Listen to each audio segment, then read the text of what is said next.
Hi, this is Josh Bycer from GameWisdom.com. Hope you enjoyed this Critical Thought, a detailed discussion on game design, and be sure to subscribe and you can pitch future Critical Thought topics. Alright, for today's Critical Thought, we're returning to the topic of dissonance in video games. A few weeks ago, we talked about the idea of ludonarrative dissonance, which, if you follow certain game design circles or have studied game design, the term has probably come up a few times. What it refers to is the conflict between narrative and gameplay. I believe it was originally coined by Clint Hawkins, I think that's what his name was. And basically refers to when what the story is trying to convey is conflicting with what the mechanics are offering or requiring the player to do. And we have certainly talked about examples of that in the past. The ever-popular JRPG one that the world is going to be destroyed in 10 hours, but here's 50 hours of side quests. Or, of course, everyone's favorite from Final Fantasy VII, we live in a world where Phoenix Downs can restore anyone back to life, but Aerith dies in a cutscene. Sorry about spoiling a game that's over, I think it's like about 20 years old at this point. And this isn't so bad in smaller or unrealistic games. Again, we don't really have a real-world analog for how Mario grows 2 times his height when he eats mushrooms or throws fireballs out of his hands. But as games have been trying to become more cinematic and tell more thought-provoking stories, ludonarrative dissonance is kind of I'm not sure what to say here. It's kind of like the nagging spirit, or the spirit that hangs over the proceedings, and it can do a lot to rob a game of its heavy story. One of my favorite examples is from the latest Tomb Raider games, where Lara Croft is supposed to be suffering from PTSD, she's not sure what's going on, she's very unsure of herself, and then the very next scene she leaps off a cliff's edge and impales a guy in the head with a climbing axe, or whatever that pickaxe is called. And again, dissonance when it comes to video games automatically doesn't make things good or bad. But the more of it that's in a game, usually the less refined or the less quality there is. Now, like I said, we've talked about dissonance when it comes to ludonarrative in the past, but for today's critical thought, I want to try and expand things further and maybe coin a new term. And this is going to be based on the post, which, if things go accordingly, should be up by the time you are watching this video. And what I've decided to coin is ludomechanical. And what this refers to is when the mechanics of a game clash with each other. Not story to gameplay, but mechanic to mechanic or system to system. And this is where a game will either change or alter the rules explicitly to punish or make it more difficult on the player's end. Essentially, it's when the game decides to not so much cheat, but you can tell it's favoring the AI rather than the player, instead of providing a balanced experience. And there are some very interesting examples of this. One of the most famous, going back to the JRPG genre, is when games give you a variety of debuff skills, poison, stone, instant death, slow, and so on, but none of those work on the boss. Now, they work on normal enemies, but there's never an in-game explanation or in-game reason for why the bosses are immune, other than, of course, that it's too powerful, so the designer just decides to flip the switch. And that's one of the major signs of ludomechanical dissonance.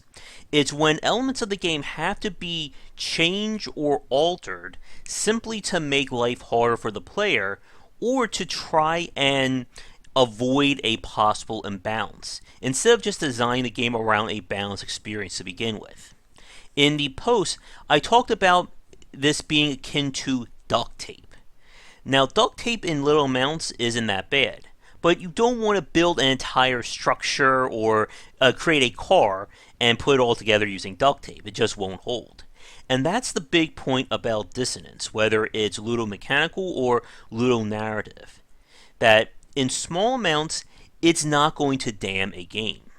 But the more, like I said, that there are in the game, where there is, it can cause trouble. And with Ludomechanical Dissonance, this can create what we've kind of called as cheap difficulty, or when a game is considered gamey.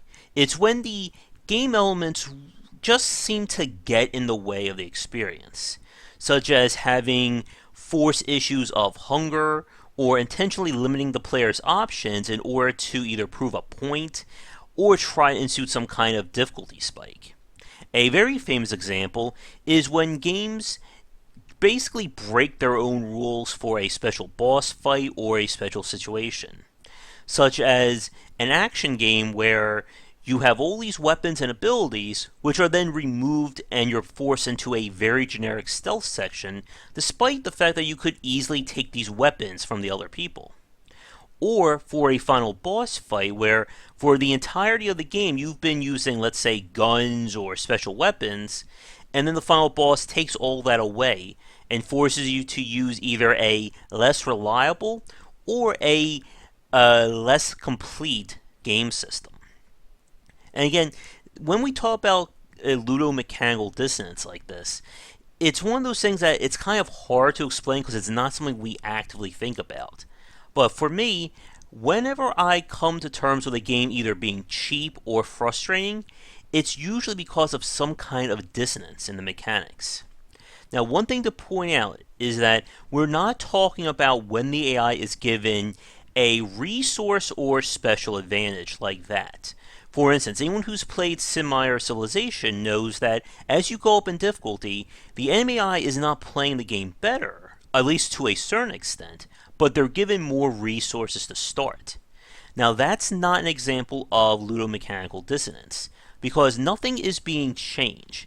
The enemy is not getting access to special units or special researches, they're just given more of what's there. That's the major point of ludomechanical. It's when there's a quite apparent asymmetrical imbalance in your game. And that's why I said earlier that small amounts of dissonance aren't bad. Whenever we play any game, especially those built on player versus the AI, there is asymmetrical balance at work. You, as the hunter in Bloodborne, you have different advantages and skills compared to any of the bosses in that game. Or when you're playing an RPG or an action game where you're fighting a unique enemy. What's important is that the player has to be given an out. If you're going to remove or alter something on one hand, you have to give the player something to compensate. And when you don't, this is when this imbalance becomes all the more prevalent. One of the big examples that frustrated me was from FTL. And for those of you who don't know, FTL, of course, is a challenging roguelike when you're trying to get a spaceship from one end of the galaxy to the end. And the entire game, up until the final boss, is procedurally generated based on random events and random situations that can happen. But the final boss essentially breaks the rules of the rest of the game and is a three-part fight with a ship that has unique abilities and constraints that are never featured or never even hinted at before until you get to this fight. So what happens is that the only way for you to win is to explicitly build your ship or build your strategy around that boss. If you don't, you just cannot beat it. And again, this is a great example of that kind of dissonance, because all the other enemies in the game never show any signs of abilities like this. And when it comes to ludomechanical dissonance, this is typically seen in games that try or have trouble when it comes to balancing power. Power is one of the trickiest elements, especially when it comes to providing a fair experience. And again, we've talked about this before. If you make the player too weak, they're going to feel frustrated and give up. Make it too strong, and they'll feel overpowered and the game becomes boring. And part of where this ludomechanical dissonance comes into play is when designers are trying to, fit a square peg into a round hole. They introduce some kind of super powerful ability, or they give the player just a unique advantage, and then they tend to struggle or essentially scamper to figure out a way to limit or reduce it without outright removing it.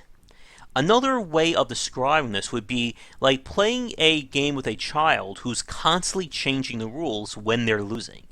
It's like you start a foot race and they go, "No fair, you have to hop on one leg." "Oh, well, you're still winning, now do it backwards." "Still winning, now get down on the ground and crawl." And this is when this dissonance gets more apparent in video games. When you're giving the player all these unique abilities and options, but you're still tying their hands behind their back by saying, "Oh, you can't use it here, this has a specific limitation," and it can become very frustrating. Now, speaking about power, as we've talked about before, it all depends on the utility or the situation that this power is being presented. If we're talking about something that is hard to get, such as in the Binding of Isaac and the overpowered builds you can find, but it's still based on the random luck of the draw, then being overpowered is fine. It's a great reward for basically saying, "Oh, you got X, Y, and Z somehow? Well, enjoy just killing everything in 2 or 3 hits." But if we're talking about something that is like literally just a common ability or a common item that beats everything else, then that is certainly an imbalance. Now, speaking about imbalances, a very interesting form of this kind of tuning when it comes to overpowered elements is in the tabletop genre, or even CCGs or TCGs. Anyone who's played like some of the more complicated or time-consuming tabletop games knows that there are some crazy cards and crazy abilities that players can get. When I was playing some tabletop games using a tabletop simulator with my friends, they kind of introduced me to this world for the first time. And these are games where you'll get a card that just breaks the rule of the game. If combat's a part of your game, there could be a card that says, "As long as I have this ability, I do not have to fight anyone in the game." And in any other situation or any other design, this would be, well, game-breakingly powerful. Why would you use that?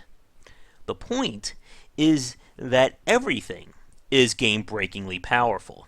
We talked about this earlier when it came to asymmetrical balance in Overwatch. The key balancing point of that game that Blizzard wanted was that everybody had some insane over-the-top power that would be considered game-breaking in any other title.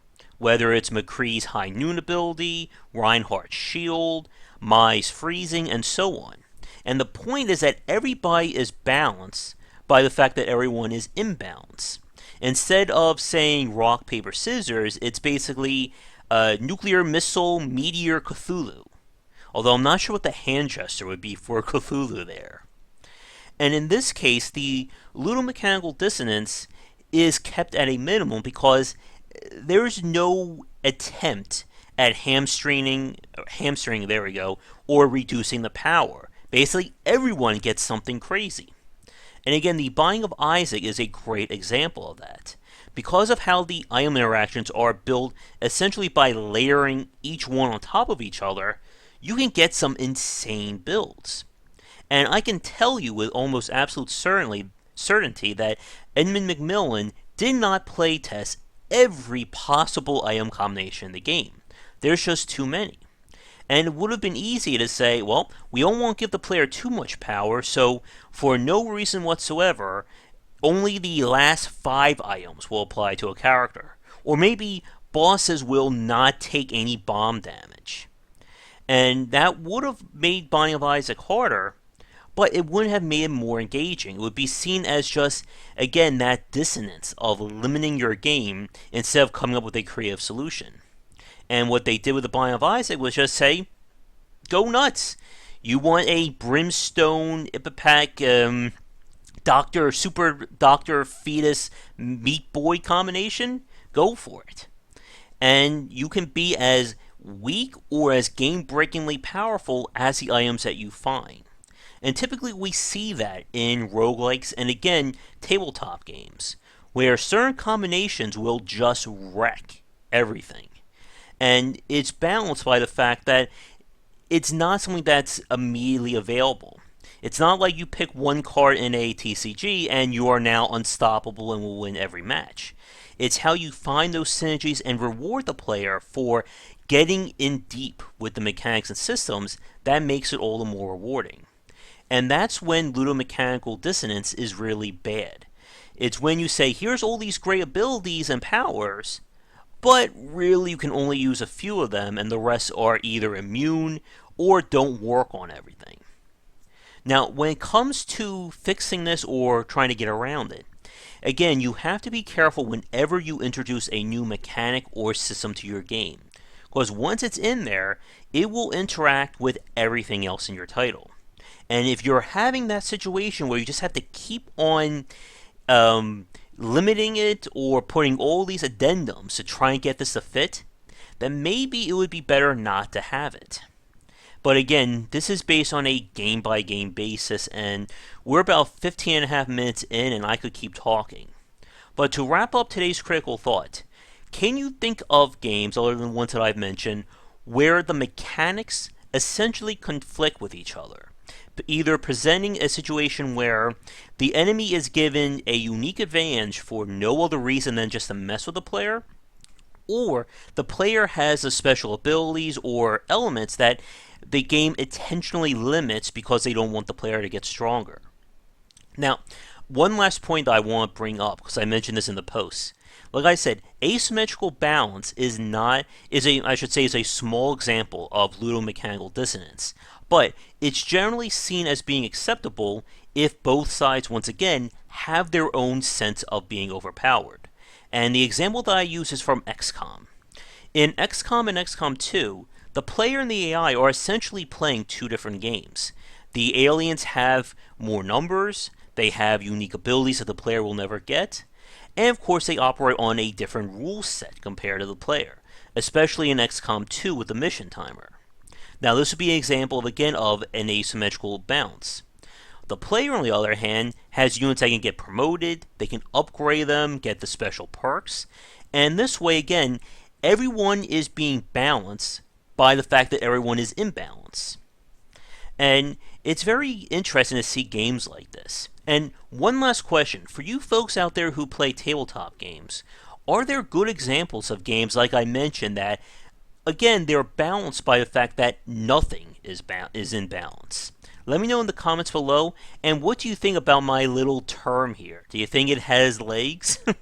Let me know in the comments below, but thank you so much for watching today's Critical Thought.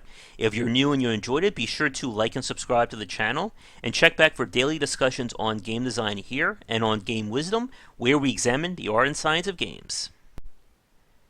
Thank you so much for watching this video. If you enjoyed it, be sure to like and subscribe to the channel, and come back around 10 Eastern for regular streaming. For a collection of my writings as well as weekly podcasts on game development, be sure to check out game-wisdom.com. Follow me on Twitter at GWBycer for updates throughout the day. And to help support everything that I do, you can find me on Patreon under GWBycer or Game Wisdom. Your donations can help to keep things running, and when we hit some goals, it will mean more content for everyone to enjoy.